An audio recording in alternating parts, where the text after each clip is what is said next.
안녕하세요. 토요미스테리 디바제시카입니다. 이 사진, 화목한 가정의 평범한 여름 휴가 장면이죠. 하지만 알고 보면 결코 평범하지 않은 점이 있습니다. 이 사진이 찍힌 시간과 장소는 1984년 북한 원산 앞바다였죠. 자, 그렇게 해석해보면 북한의 해수욕장에서 담배를 물고 있는 외국인과 아내로 보이는 동양인 여성, 그리고 혼혈 아기까지. 과연 이들은 어떤 사연이 있는 걸까요? 우선 사진 속 외국인은 찰스 로버트 젠킨슨입니다. 그는 최초의 월북 미군 겸 북한 이탈 외국인으로 알려져 있죠. 듣기만 해도 아주 화려한 타이틀인데요. 찰스 젠킨슨은 지난 1965년 한국 비무장지대에서 주한미군 병사로 근무했습니다. 24살이던 그는 혹여 자신이 베트남 전쟁에 파병된다면 죽을지도 모른다는 두려움에 휩싸였고, 이 전쟁 기간에는 어딘가에 좀 숨어 있어야겠다고 생각을 하던 중 술에 만취한 어느 날 38선을 넘어 월북을 선택합니다. 월북 미군이라는 타이틀은 그때 얻게 된 거죠. 그렇게 북한에 도착한 젠킨슨은 대대적인 대북 홍보용으로 사용됩니다.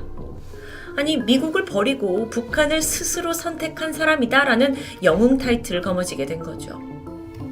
그는 김일성 선전 영화에도 출연을 했고 김일성의 영어 교사도 맡으면서 삶을 이어갑니다. 북한 입장에서는 이 외국인 젠킨스의 이용 가치가 상당히 높았을 텐데요. 그러면서 그가 북한에서 잘 정착할 방법을 모색하던 중 당이 나서서 결혼할 상대를 찾게 되죠. 그런데 문제는 그 당시에 납북을 한 외국인들은 북한 주민들과 철저히 분리되어서 감춰져 있기 때문에 현지인이 아닌 또 다른 외국인이 필요했습니다. 그 과정에서 선택된 여성이 바로 사진 속 젠킨스 옆에 있는 여성, 북한에 살던 일본인 소가 히토미였습니다. 그녀는 1978년 일본의 서쪽 해안에 있는 사도섬이란 곳에서 고작 19살의 나이에 북한으로 납치된 여성입니다. 과거에 많은 일본 사람들이 북한으로 납치되었다는 건 이미 토미에서 다른 사건을 통해 많이 다뤘는데요. 북한은 공작원들에게 일본어와 일본식의 행동을 가르치기 위해 이 사람들을 다수 납치한 것으로 알려져 있죠. 피해자는 대부분 젊은 20대 남녀고요. 공통점이라고는 이들이 대부분 해안가 근처에서 실종되었다는 점입니다. 어쨌든 그렇게 이뤄진 두 외국인의 결혼. 물론 명령에 의해 강제적으로 이뤄진 결혼이었지만 둘은 점차 사랑에 빠졌고 두 명의 딸까지 얻게 됩니다. 자이든 타이든 북한에 발목 잡힌 두 사람이었지만 안에서는 행복을 찾은 것 같아 보였죠. 그러던 지난 2002년 예상치 못한 일이 벌어집니다. 김정일이 일본과의 외교 관계를 회복하기 위해서 방안을 찾던 중 과거에 우리가 일본인 그래 납치했어, 이 13명 납치했어 라는 걸 공식적으로 인정하게 된 거예요. 물론 이 13명 외에도 더 많은 사람들을 납치한 것으로 추정되지만 그때 북한이 인정한 사람은 오직 이 13명 뿐이었죠. 그리고 그 명단 안에 있던 인물이 바로 소가 히토미였습니다. 그렇다면 그녀는 이제 다시 일본으로 돌아갈 허가를 얻게 된 건데 문제가 있어요. 그녀와 결혼한 남편 젠킨슨 그리고 두 딸은 대상자가 아니었습니다. 즉 북한에 남을 수밖에 없다는 거죠.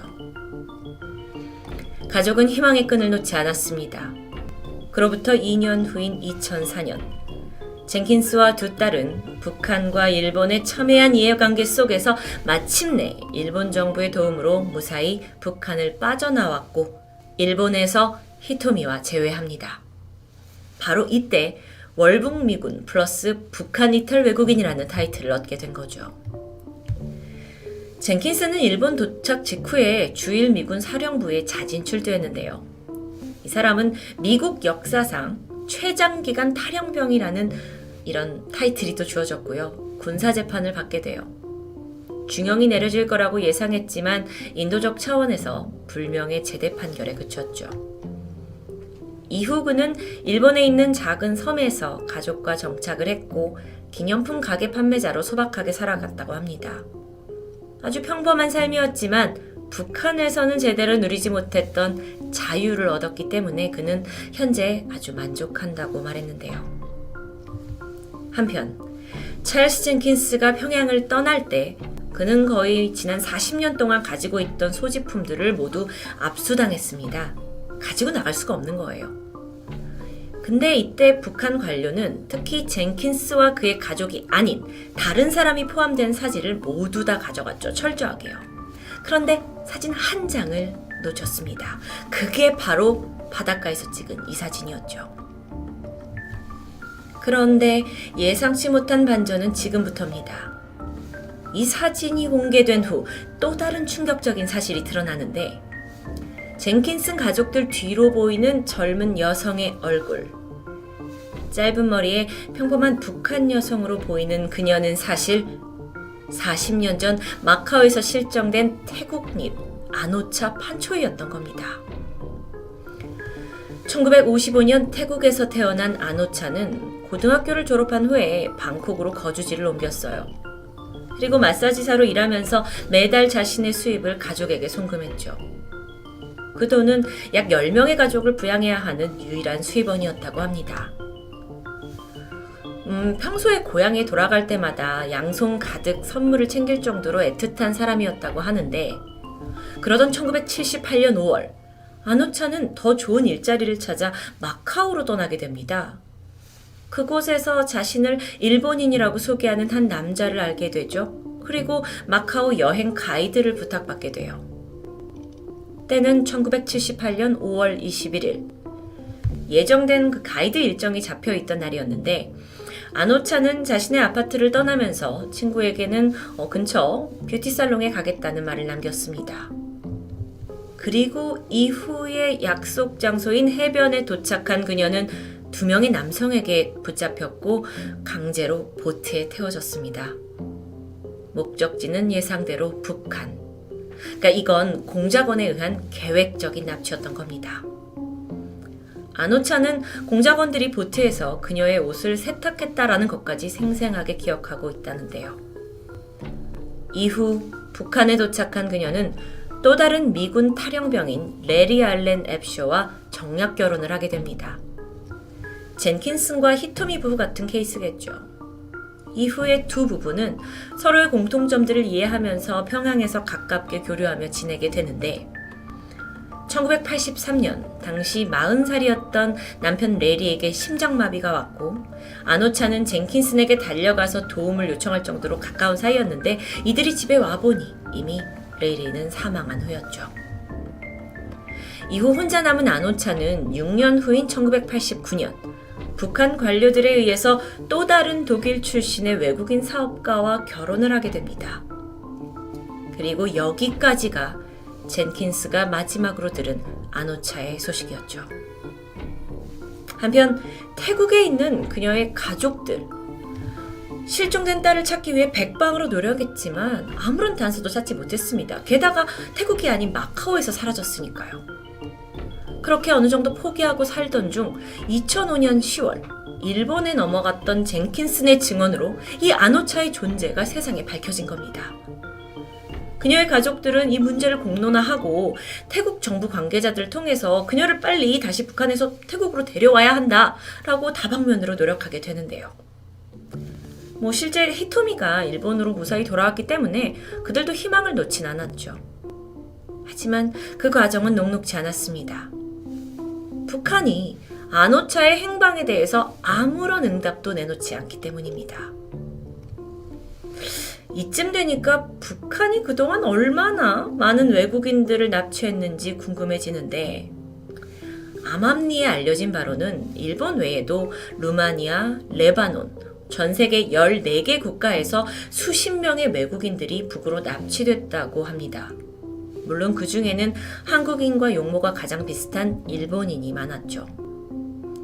젠킨슨의 부인인 히토미의 경우에는 납치되었던 당일 자신의 친어머니와 함께 시장을 다녀오던 길이었습니다. 근데 문제는 그녀의 어머니 역시 실종 상태예요. 근데 북한 측에서는 히토미의 어머니 납치 사실에 대해서는 극구 부인합니다. 그렇다 보니 일각에서는 이 모녀를 함께 납치했지만 어머니는 그 과정에서 사망했고 이후 북한이 입을 닫은 거라고 추정합니다. 북한은 단 13명의 일본인 납치에 대해서만 인정했습니다. 하지만 일본 쪽에서는 니네 적어도 수백 명을 납치한 거다 라고 추정하고 있는데요. 그런데 놀랍게도 이런 납치 위험은 우리나라 국민들도 자유롭지 않았습니다. 1977년 7월 유고슬라비아에 있던 한국의 유명 피아니스트 백건우 그리고 그의 아내 배우였던 윤정희 씨 또한 공작원에 의해서 납치될 뻔한 믿기 어려운 일이 있었습니다. 심지어 이 납치 공작의 결정적인 역할을 했던 인물은 부부와 가깝게 지냈던 화가 이응노 화백의 부인이었던 박인경 씨라는 게 알려지면서 더 충격적이었죠. 친북 인사였던 박인경, 그녀는 백건우, 윤정희 부부를 북한으로 납치하기 위해서 공작원과 은밀한 작전을 세웠다고 합니다. 그 당시에 스위스에 사는 한 가족이 있는데 이 백건우 씨한테 그러니까 피아니스트니까 어떤 프라이빗한 연주회를 해줄 수 있냐라고 요청하면서 그 부부에게 스위스 여행을 제안하게 된 거예요. 그래서 기쁜 마음에 떠났죠. 그런데 비행 직전에 그 가족들이 스위스에 있다가 유고슬라비아로 휴가를 떠났다면서 일정을 변경하게 됐고 얼떨결에 부부는 유고슬라비아행 비행기를 타게 됩니다. 불안한데요. 그곳에 도착을 해서 전달받은 주소지로 찾아가게 되죠. 그런데 이상한 느낌을 감지합니다. 이 집이 절대 일반인의 가정집 같은 느낌이 아니었다고 해요. 그리고 결정적으로 그들을 맞이한 사람이 서툰 영어를 쓰고 있는 북한 남성이었다는 것이었죠. 이상한데 일단은 벗어나야겠다고 생각한 부부는 재빨리 타고 온 택시에 다시 올라탔고 그 길로 미국 영사관으로 달려가서 보호를 받은 뒤 가까스로 귀국에 성공합니다. 이 사건은 지난 2003년 북한이 공식 문서를 통해 시인한 케이스고요. 국내에서는 2017년 한 언론사의 취재로 공개되었습니다. 옆에 보고 계신 이 사진은 당시 언론사에서 확보한 백건우 부부의 진술서입니다. 이 케이스를 보더라도 북한 납치설이 단순한 루머가 아닌 실제 우리 국민들까지 위협했던 심각한 사안이라는 걸 알 수 있죠. 다시 아노차 이야기로 돌아와서 태국 정부는 지난 2007년 일본에다가 아노차 송환권을 도와달라고 하면서 여러 가지 노력을 했습니다. 하지만 내부적으로 태국에서는 불안정한 정치 상황, 그런 와중에 별다른 성과를 낼 수가 없었다고 하는데요. 그 이유를 좀 살펴보면 계속해서 태국이 쿠데타로 정권이 바뀌었고 그렇다 보니 여태까지 쌓아온 외교 관계를 다시 형성해야 했기 때문이라고 합니다. 그렇게 가족들은 수년째 아노차의 귀환을 기다리지만 현재까지 북한은 이에 대해 어떠한 언급도 회피하고 있고요. 시간이 지나다 보니 이젠 태국 정부도 더 이상 적극적으로 나서지 않고 있는 상태입니다. 한편 젠킨스는 아노차가 분명 북한 어딘가에 살아있다고 주장했죠. 젠킨스의 아내가 일본으로 귀향한 지 1년 만이었던 2003년에 있었던 일인데 한 북한 관료가 젠킨슨에게 와서는 당신이 일본에 가지 않고 북한에 남겠다면 앞으로 아노차와 함께 살게 해주겠다라고 제안했기 때문입니다. 그러니까 아내가 떠났으니까 다른 여자를 붙여준다는 걸까요? 어쨌든 아노차가 어떻게 살고 있는지, 살아는 있는지를 유일하게 확인해 줄 수 있는 젠킨슨. 하지만 안타깝게도 그는 2017년 77세의 나이로 숨을 거뒀습니다. 아노차, 북한에 납치된 유일한 태국인으로 알려져 있는데 그녀가 살아있다면 지금쯤 60대의 나이가 되었겠죠. 여전히 가족들이 기다리는 가운데 그녀의 생사는 이 사진 한 장 외에 모든 것이 미궁에 빠져 있습니다. 토요미스테리 디바제시카입니다. 안녕하세요. 토요미스테리 디바제시카입니다. 그동안 구독을 망설이셨지만 이제 저 믿고 구독해주세요. 미국 뉴욕 맨하탄 5성급 호텔 11 하워드. 세련된 분위기 때문에 매년 뉴욕 패션위크가 되면 모델과 셀럽들이 자주 묵는 곳으로 유명하죠. 지난 2017년 2월 18일 호텔 리셉션에 직원 네프 앞에 매력적인 갈색머리 20대 여성이 등장합니다. 여기서 최고의 식당 어디예요? 그녀는 유럽식 억양을 하고 있었는데 네프는 고급 호텔 직원답게 몇몇 좋은 곳을 소개해주게 되죠.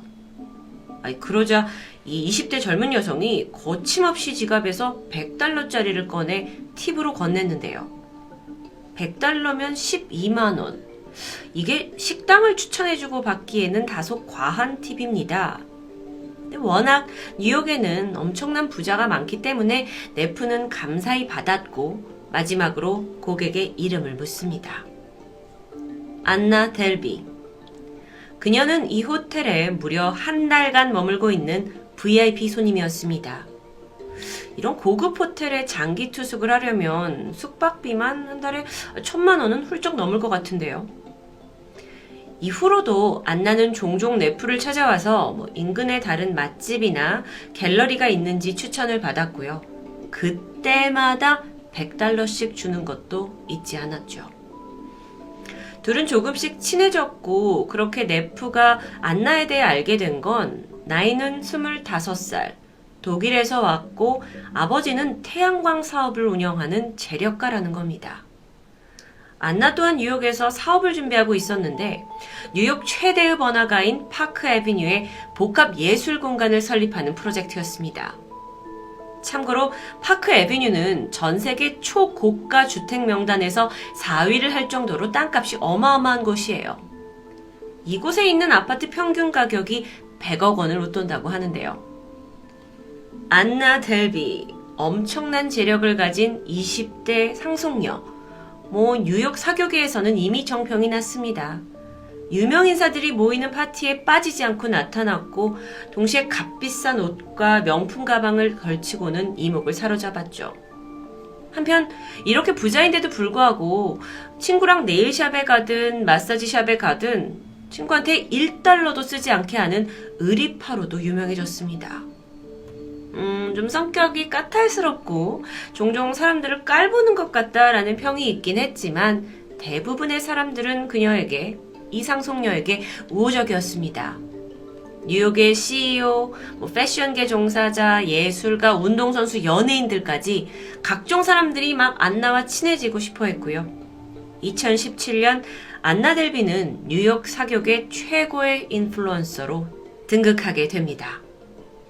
물론 그녀가 항상 파티만 하는 건 아니었어요. 파크 애비뉴 초대형 갤러리 프로젝트, 자기 사업에 몰두를 했고 뉴욕 최고의 부동산 전문가, 펀드 매니저, 건축가 등을 만나면서 분주한 비즈니스 워먼의 모습을 보여줬죠. 정말 쉽게 찾아보기 힘든 똑똑한 영앤리치 라이프 말 그대로입니다. 다만 그녀는 미국인이 아니었기 때문에 비자 문제로 독일과 미국을 여러 번 오가야 했는데 그때마다 프라이빗 제트기를 타고 이동을 했고요. 이런 모습은 SNS를 통해서 고스란히 전달됐죠. 그런데 안나에게 한 가지 독특한 점이 있었습니다. 항상 현금만 사용한다는 거죠. 신용카드를 사용한 적이 있긴 한데 이건 오직 호텔에서 체크인할 때뿐이었어요. 고급 식당이든 백화점이든 안나는 항상 수백 달러씩 지폐를 내밀었습니다. 동시에 호텔에서도 막 $100씩 팁을 챙겨주기로도 유명하죠.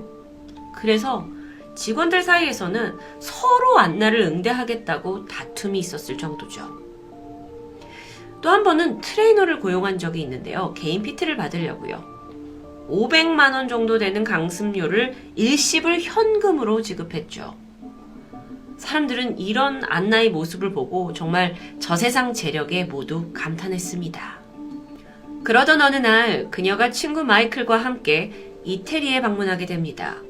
해외여행인데 안나가 이때 친구한테 부탁을 하길 나는 카드를 안 쓰니까 대신 네 카드로 비행기와 호텔 좀 예약을 해달라. 내가 나중에 현금으로 주겠다. 그래서 마이클이 결제한 금액은 약 500만 원. 근데 여행이 끝난 후에도 안나가 돈을 갚아야 한다는 사실을 까먹은 것 같았습니다. 마이클은 좀 찝찝하긴 했지만 안나의 재력이 워낙 저세상이라서 이 정도 500만 원은 푼돈이겠구나 싶어서 재촉은 하지 않았죠. 그 일로 인해 재벌, 상속녀, 뉴욕 최고의 사교계 인플루언서 안나와의 우정을 잃을 순 없으니까요. 그런데 사실 이 안나의 정확한 신상은 베일에 쌓여 있었습니다. 좀 더 정확히 말하자면 그녀의 출신 지역과 가족 히스토리에 대해서 다들 말이 달라요. 누구는 아버지가 러시아 석유 부자라더라. 또 다른 사람은 외교관이라더라. 그래서 그렇게 여러 가지 말을 한다더라. 독일 명문 집안에서 사업을 한다더라. 근데 이게 다 주변인들의 입에서 나온 말일 뿐 정확히 그녀의 집안에 대해서는 알 수가 없었습니다. 근데 그게 또 문제가 되진 않아요. 어떤 출신이든 간에 이미 씀씀이가 일반인의 범주 이상이었기 때문에 도통 평범하지가 않았던 겁니다. 안나는 그걸로도 충분히 자기 자신을 어필할 수 있었고 덤으로 우정과 신뢰도 살 수 있었죠. 그러던 2017년 5월 승승장구하던 삶을 즐기던 안나에게 첫 걸림돌이 호텔에서 시작됩니다. 참고로 호텔의 결제 시스템은 미리 이제 신용카드를 등록하면 숙박객이 룸서비스나 여러 식당이나 부대시설을 이용했을 때 그 카드로 자동 결제를 하게 돼 있었습니다. 어느 날 그 한 달 동안 묵고 있던 하워드 호텔이 확인을 해보니까 안나가 줬던 신용카드가 사용 불가 상태인 겁니다. 그 당시에 안나는 워렌 버핏이 주최하는 주주총회에 간다면서 프라이빗 제트기를 타고 다른 곳에 가 있었죠. 보니까 호텔은 지금까지 숙박료, 식사비용, 모든 이용료가 아무것도 결제가 되지 않은 걸 확인했어요. 근데 일단은 안나가 다시 뉴욕에 돌아올 때까지 잠시 이 결제를 보류하기로 합니다. 어차피 안나한테 다른 카드 받아서 결제하면 되는 간단한 문제였으니까요. 이렇게 하워드 호텔의 대처만 봤을 때도 안나가 이미 얼마나 많은 사람들한테 신임을 얻고 있었는지 단번에 볼 수 있겠죠. 뉴욕에 돌아온 안나. 그런데 호텔의 연락은 차단했고요. 곧장 친한 친구 레이첼과 함께 모로코로 휴가를 떠나버립니다. 두 사람은 모로코의 최고급 리조트에 머물면서 환상적인 럭셔리 휴가를 만끽했는데요. 이때 항공료, 숙박료 같은 모든 여행 비용은 내가 낼게. 안나가 내겠다면서 제안을 했고 레이첼은 그냥 신나서 따라간 거죠. 하지만 예상하셨죠. 모로코에 갔는데 안나의 신용카드는 먹통이었습니다. 결국 리조트 직원들이 방에 찾아와서 결제를 해주셔야 된다 하니까 안나가 좀 뭔가 문제가 생긴 것 같은데 이러면 여행 분위기가 깨지니까 우선 네 카드로 결제를 하고 내가 나중에 돈을 너한테 주겠다 라고 말했는데요. 상황이 워낙 급박했습니다. 그래서 레이첼은 굉장히 이게 부담스러운 돈인데도 불구하고 카드를 내주었고요. 이때 지불한 금액은 62,000달러, 하나로 7천만 원이나 되는 거액이었습니다. 레이첼 정말 후덜덜했을 것 같은데요. 2017년 6월 다시 뉴욕에 돌아온 안나는 이제 현실적인 문제에 당면합니다. 호텔에서 계속 결제를 해달라는 이 독촉 연락을 받지 않았어요. 그러니까 하워드 호텔이 그녀가 묵고 있던 객실 문을 아예 잠궜고요. 물건을 따로 보관하고 있었죠. 안나는 어떻게 했을까요? 당황하지 않았습니다. 아무렇지 않게 그 주변에 있는 또 다른 고급 호텔에 체크인했죠. 그런데 이 새로운 호텔에서도 다시 신용카드에 문제가 발생했고 이때 안나가 결제해야 될 금액이 약 1,300만 원입니다. 하지만 신용카드는 사용 불가 상태이고요. 안나의 문제는 그것만이 아니었어요. 파크 애비뉴에다가 복합 예술 공간을 만들겠다라는 초대형 프로젝트. 근데 이 건물이 이미 다른 사람한테 매각이 되면서 사업이 물거품된 거예요. 그래서 이 사업으로 준비 중이던 대출마저 물거품이 돼버리죠. 이 여자 어떤 사람이야? 하는 의심의 눈초리가 커지면서 얼마 후 뉴욕의 한 일간지를 통해서 안나 델비가 상속녀라고 했는데 호텔 결제를 못하고 있다라는 기사마저 폭로됩니다. 2017년 12월 NYPD는 절도, 문서 위조 혐의로 안나 델비를 체포했습니다.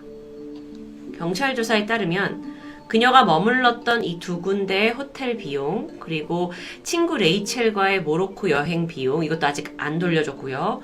또 뭐 아름아름 주변인한테 빌린 돈을 전부 합치면 총 3억 3천만 원. 아니 근데 안나가 뉴욕에다 뭐 비즈니스를 할 정도의 상속녀 재력가라면 3억 정도는 쉽게 지불할 수 있지 않을까요?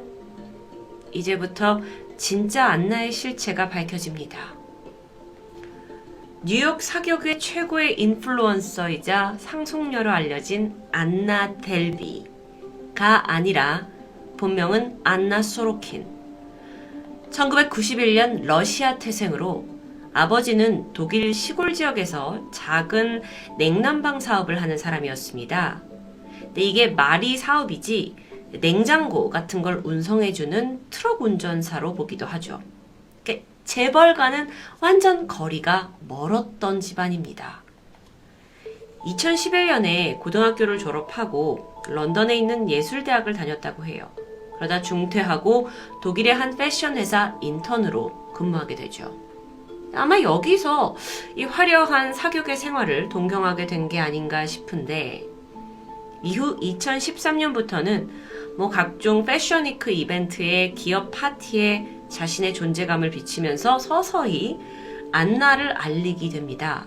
근데 여기서 가장 큰 미스테리는, 아니 어떻게 평범한 그 패션회사 인턴이었던 안나가 막 100불짜리 주면서 현금을 펑펑 쓰는 삶이 되었냐는 거죠. 이제부터 정말 기가 막힌 사기 전말이 드러나는데요. 그 안나가 뭐 파크 애비뉴에 뭐 아트센터 짓겠다 그 포부 기억하시죠? 2016년 말에 그녀는 미국에 있는 내셔널 은행에 당당히 방문을 해서 사업 계획서와 함께 260억 원을 대출해달라고 요청합니다. 아무것도 없는데 말이에요. 당연히 대출 승인은 거절되었죠. 하지만 안나가 이때 뭐라고 하냐면, 저 상속녀예요. 저희 부모님이 물려준 제 신탁 계좌에 한 6천만 파운드, 한 970억 정도가 있어요. 이걸 증명하는 서류까지 제출해요. 이건 모두 위조된 서류였습니다. 당시 그녀는요, 은행의 고위 직원들을 앉혀놓고 꽤나 자신의 사업에 대한 훌륭한 프레젠테이션을 했다고 전해집니다. 그래서 내셔널 뱅크 측에서 이 서류를 진지하게 검토하기로 해요. 대신 여기에 필요한 이제 비용이 있는데 약 1억 원의 조사 비용을 안나에게 요구하게 되죠. 뭐 신탁에 900억 이상 있고 200억 이상 대출하려던 사람이니까 1억 원 정도는 뭐 쉽게 생각할 수도 있습니다. 근데 안나에게 1억이 있었을까요? 내셔널 뱅크를 나와서 안나는 곧장 또 다른 은행에 방문했습니다. 그리고 내가 곧 200억 원이 넘는 돈을 다른 곳에서 대출을 받을 건데 지금 1억 원만 내가 대출을 해주면 바로 갚을 수 있다 라고 주장합니다. 그리고 나는 상속녀다 라는 게 뒷받침됐겠죠. 그 외에 서류는 없었습니다. 그렇게 해서 금세 1억 원을 대출받게 된 그녀는 그 돈을 내셔널 뱅크에 보내면 이제 심사가 들어가고 260억 원을 받게 되겠죠. 그걸 하는 대신 그 돈으로 뉴욕에서 흥청망청 사용하면서 인플루언서 상속녀로 둔갑하게 된 거였죠. 안나가 서류만 위조했을까요? 아니죠. 급하니까 수표를 위조하기 시작합니다. 미국의 수표는 이렇게 자기가 사인만 해가지고 돈이 되는 형태인데 그런 방식으로 8천만 원을 손해였죠. 이 돈 또한 재력가 이미지를 만드는데 다 써버렸고요. 나중에는요, 워낙 얘가 돈이 많다라는 소문이 많이 났기 때문에 주변에서 뭐 은근슬쩍 몇백 빌리는 건 어렵지 않게 됩니다. 2019년 안나는 맨해튼 법원에 서게 됐고 또 한 번 주목을 받아요. 자신의 사기 혐의를 완강히 부인하는 겁니다. 그러면서 나는 원대한 꿈을 가진 사업가라고 계속 포장하게 되죠. 약간 멘탈에 문제가 있는 것 같은데요. 결론적으로는 절도, 사기, 문서 위조, 총 8가지 혐의의 유죄를 선고받았고요. 최소 4년에서 최장 12년에 달하는 징역형을 받고 또 2억 원을 배상하라는 판결이 내려집니다. 재밌는 게 있는데 이 재판이 있었을 당시 안나의 태도는 또 한 번 이슈가 됐어요. 이제 재판에 가면 기자들이 사진을 찍고 자기가 이슈가 될 건데 그럼 이미지가 중요하다. 전문 스타일리스트를 고용했어요. 그래서 재판에 갈 때 입고 갈 옷을 골라줬죠. 심지어 이 옷이 마음에 들지 않으면 재판을 아예 연기하는 만행을 저지르기도 했습니다. 정작 자기가 저지른 그 사기죄에 대해서는 전혀 죄책감을 보이지 않았죠. 뉴욕의 가짜 상속녀 안나 델비. 그녀가 가져온 그 파장은 뉴욕 사교계에 사실 엄청난 충격이었다고 합니다. 왜냐하면 나름 유명한 사람들조차 그녀에게 속아 넘어갔으니까요. 그리고 넷플릭스에서는 이 이야기를 배경으로 드라마 시리즈를 만들었습니다. 애나 만들기인데요. 저도 지난주에 밤을 꼬박 새서 이 시리즈를 다 끝냈는데 이 드라마 속에서 정말 너무도 뻔뻔하게 이 앞에 있는 사람을 속이는 안나의 레벨이 일반인을 완전 뛰어넘어요. 그래서 오히려 그걸 보는 내내 제 마음이 더 졸여지더라고요. 현재 이 히데흐 가짜 상속녀 안나에 대한 최신 뉴스가 있어서 가져왔습니다. 유죄를 선고받았고 감옥에 있을 줄 알았지만 2021년 2월 그녀는 가석방됐습니다. 출소가 된 직후에 다시 고급 호텔에 체크인했다고 알려져 있고요. 카메라맨을 붙여서 자신의 일상을 영상에 담고 있죠. 돈이 도대체 어디서 났나 싶지만 사실 그간 각종 언론사가 그녀를 막 인터뷰하려고 안달이 난 상황이었기 때문에 거기서 괜찮은 협상을 받아낸 게 아닌가 싶습니다. 근데 또 반전이에요. 지금은 다시 감옥에 들어가 있어요. 이번엔 불법 체류 문제로 인해서 이민자 감옥에 구금되어 있고요. 얼마 후 자신의 고국으로 추방될 것으로 보입니다. 실상은 너무도 평범한 인생인데 돈 많은 여자의 이미지를 입히자마자 셀럽이 돼버린 그녀. 허황된 꿈을 쫓은 안나의 범죄 스토리는 어쩌면 돈이 많아 보이는, 나보다 훨씬 더 잘 사는 사람처럼 보이는 인플루언서를 무작정 선망하는 우리의 약점을 적나라하게 보여주고 있진 않은가요? 토요미스테리 디바제시카였습니다.